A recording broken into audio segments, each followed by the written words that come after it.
नमस्कार। आर के knowledge channel में आपका स्वागत है। मैं हूं राधा कृष्ण कुमार। आज मैं आपको दुर्गा सप्तशती की कथा को सुनाऊंगा। शरद नवरात्र में अनेक हिंदू दुर्गा सप्तशती का पाठ करते हैं।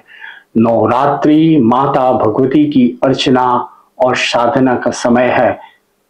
यहाँ मैं दुर्गा सप्तशती की कहानी प्रस्तुत कर रहा हूँ। दुर्गा सप्तशती की कहानी मार्कंडेय पुराण से ली गई है। इसमें मार्कंडेय पुराण के अध्याय 80 से 93 यानी 13 अध्याय शामिल हैं और इसमें 700 श्लोक है। 700 श्लोकों को 13 अध्याय में व्यवस्थित किया गया है। साथ ही यह 3 भागों यानी चरितों में व्यवस्थित किया गया है। 3 भागों में महादेवियों जैसे महाकाली, महालक्ष्मी और महासरस्वती के रूप में प्रस्तुत किया गया है। दुर्गा सप्तशती में देवी माँ के स्वरूप की परिभाषा दी गई है। कोई उन्हें दुर्गा, कोई उन्हें चंडी, कोई उन्हें महालक्ष्मी के नाम से पुकारते हैं। देवी महात्म्य की कहानियां ऋषि मार्कंडेय द्वारा कही गई है, जिसमें बताया गया है कि सुरथ नामक एक राजा था, जिसे अपने ही लोगों द्वारा उसके राज्य से बाहर कर दिया गया था। वह वैश्य यानी एक व्यवसायी से मिला जिसका नाम समाधि था, जिससे उसकी पत्नी और पुत्रों ने उसके घर से निकाल दिया था और वह जंगल में भटक रहा था।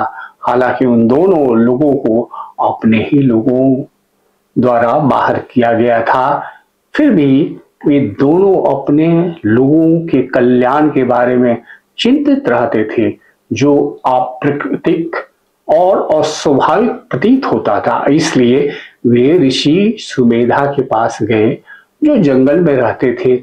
ऋषि सुमेधा ने उन्हें बताया कि यह सब विष्णु माया नामक महान देवी द्वारा बनाया गया एक ब्रह्म है। वे उत्सुक हो गए और इस महान देवी माँ के बारे में जानना चाहते थे। फिर मुनि सुमेधा ने उन्हें देवी महात्म्य की कहानी बताते हैं, जिसमें 3 कहानियां हैं, जिसमें से देवी माँ काली, दुर्गा, सरस्वती तथा लक्ष्मी का रूप धारण कर दानवी शक्तियों का संहार करती हैं। पहली कहानी है मधु और कर्तव की। वे दोनों राक्षस भगवान ब्रह्मा को परेशान करना शुरू कर देते हैं। भगवान ब्रह्मा देवी से प्रार्थना करते हैं कि वह उनके निर्माण कार्य को जारी रखने में मदद करें। देवी प्रकट होती हैं और विष्णु माया का रूप धारण करती हैं और इन दोनों असुरों को मार डालती हैं। दूसरी कथा यह है कि कैसे माता दुर्गा ने महिषासुर का वध कर देवों की सहायता की थी। भैंसा का रूप धारण करने वाले इस असुर ने देवों और इंद्र को उनके घरों से भगा दिया था। वे सभी देवता अपनी शिकायतों के निवारण के लिए पवित्र त्रिमूर्ति के पास यानी ब्रह्मा, विष्णु, महेश के पास पहुंचते हैं और उनसे आग्रह करते हैं कि वे उनके दुख का निवारण करें। वो तीनों देवता बहुत क्रूर होते हैं। उनमें से देवी की सहज शक्ति निकलकर एक प्रकाश पुंज में एक हो जाती है। विभिन्न देवताओं की शक्तियों से इस देवी की और अधिक बल मिलता है। वह सभी देवताओं द्वारा हथियारों से लैस थी। मुख्य रूप से क्रोध से उत्पन्न शक्ति से युक्त इस देवी ने महिषासुर का वध किया। तीसरी कहानी यह है कि कैसे देवी द्वारा महान असुर भाइयों शुंभ और निशुंभ का वध किया गया था। इस बार देवता हिमालय पर्वत में भटक रही देवी उमा के पास पहुंचे और उन्हें अपने कष्टों के बारे में बताया। देवी के शरीर से कौशिकी या चंडिका निकली। वह काले रंग की थी। उन्होंने विभिन्न देवताओं द्वारा उत्पन्न शक्तियों के साथ शुंभ और निशुंभ का वध किया। इस क्रम में सबसे पहले धूम्रलोचन का वध, फिर चंड और मुंड का वध और फिर रक्त बीज का वध जैसे असुरों के वध के विषय में वर्णन किया गया है। जो असुर राजा शुंभ निशुंभ की मदद कर रहे थे। चंडमुंड शुंभ निशुंभ के सेनापति थे। जब देवी कौशिकी ने धूम्रलोचन का वध किया तब शुंभ ने चंडमुंड को देवी से लड़ने के लिए भेजा।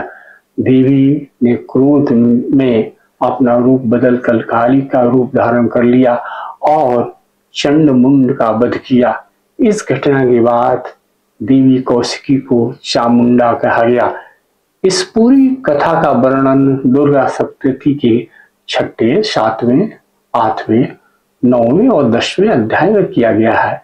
11वें और 12वें अध्याय में देवी माता की स्तुति तथा देवी माता की स्तुति की महात्म का वर्णन है और 13वें अध्याय में देवी द्वारा सूरत और वैश्य को वरदान दिए जाने का जिक्र है।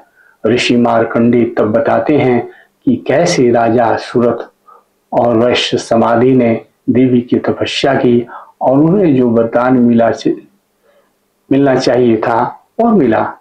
12वें अध्याय में देवी बताती हैं कि जो इन तीनों कहानियों को पढ़ता है या सुनता है उनके सारे कष्ट दूर हो जाते हैं। शरद नवरात्र में शक्ति की उपासक दुर्गा सप्तशती का पाठ करते हैं। पाठ करने से पूर्व कवच, अर्गला श्रोतम, कीलक, क्षमा प्रार्थना, दुर्गा श्रोतम, कुंजिका पाठ करने की उपरांत कथा वाचन किया जाता है। यदि आपको यह वीडियो अच्छा लगा हो तो कृपया इसे लाइक करें और आगे इस प्रकार की वीडियो देखना चाहते हैं तो इस चैनल को सब्सक्राइब करें।